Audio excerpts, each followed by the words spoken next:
আমার স্কার্ফের কালার বদলে দিচ্ছেন, আমার ভয়েস বদলে দিচ্ছেন। আমিটা কে? আমাকে আপনি কেন বিক্রি করবেন? আমি আপনাকে এই রাইট দেই নাই।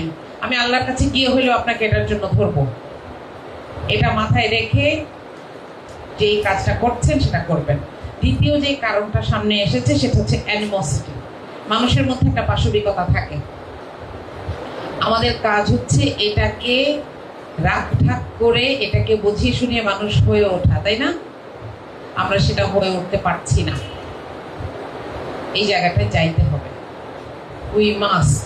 নইলে আপনার, আল্লাহ মাফ করুক, আপনার কন্যা, আপনার স্ত্রী, আপনার মাকে একদিন রাস্তায় অপমান করা হবে, মানুষ সেটা ভিউ ব্যবসার জন্য ভিডিও করবে। একটা কেউ আগাবে না। আপনারা প্রমাণ দেখেন নাই? একটা লোক, তার কাঁধে একটা বাচ্চা মৃত, তার কোলে তার স্ত্রী মৃত, সম্ভবত কাঁধে স্ত্রী মৃত, কোলে আরেকটা বাচ্চা মৃত, হাতে আরেকটা বাচ্চা জীবিত। কেউ তাকে সাহায্য করতে আগায় আসছে না। দেখেন নাই? আপনি ওই জায়গায় যাইতে চান? কোনোদিন আমি ওই জায়গায় আমার দুশ্মনকেও দেখতে চাই না। এই অ্যানিমোসিটিকে আমরাই বাড়িয়ে দিচ্ছি। Number 3 reason is rage bait. নাম শুনেছেন তাই না? 2025-এ অক্সফোর্ড ডিকশনারি তাদের এই একটা প্রত্যেক বছর তারা এটা করে, ওয়ার্ড অফ দ্য ইয়ার করে। 2025-এ এটাকে করেছে যে আরেকজনকে একটু খেপিয়ে দিয়ে নিজের ভিউ বাড়ানো। আপনারা শুনলে অবাক হবেন, আমাদের এমন টক শোতে যান, এমন মানুষও আছেন যারা প্রোগ্রামের শেষে বলে আপা একটু ঝগড়া করলে ভিউ বাড়ে। তখন এরা আমাদেরকে আবার ডাকবে। আল্লাহু আকবার। মানে সে আমাকে বলছে যে আপনি একটু কথা পিছলায় যায় না, আমার সাথে অনেয়ারে একটু ঝগড়া করেন। এরপরে আমি ওই চ্যানেলকে বলে আসছি আমাকে আর এই লোকের সাথে ডাকবেন না। আমি আগে এটা ব্লক করতাম না, কিন্তু আজকাল এইভাবেও মানুষকে শুধু ভার্চুয়ালি না, রিয়েল লাইফেও এভাবে ব্লক করতে বাধ্য হচ্ছি। কারণ আমি রাস্তার বানর নাচানোর সেই ফেরিওয়ালাটা না, যে আমি বানর নাচাবো আর মানুষ দেখে হাততালি দিবে। নো, আমি আমাকে ওখানে নিব না। এটা তো কারণ বললাম।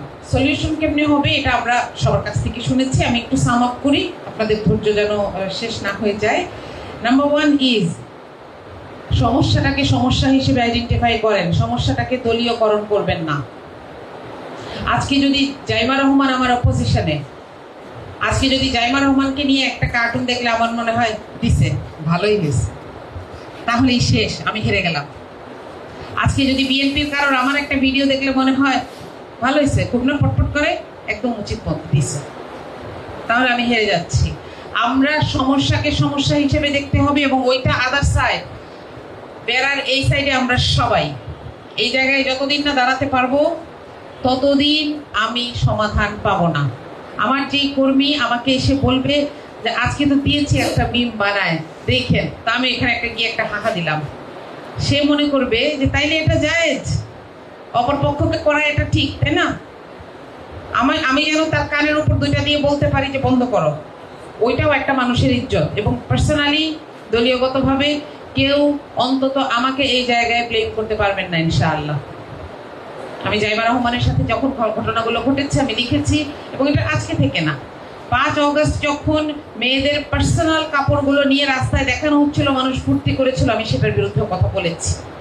আমি একটা রেজিমকে অপোজ করতে পারি, কিন্তু একটা মানুষের মানবিক সম্মান আমার কাছে সবসময় ইম্পর্টেন্ট।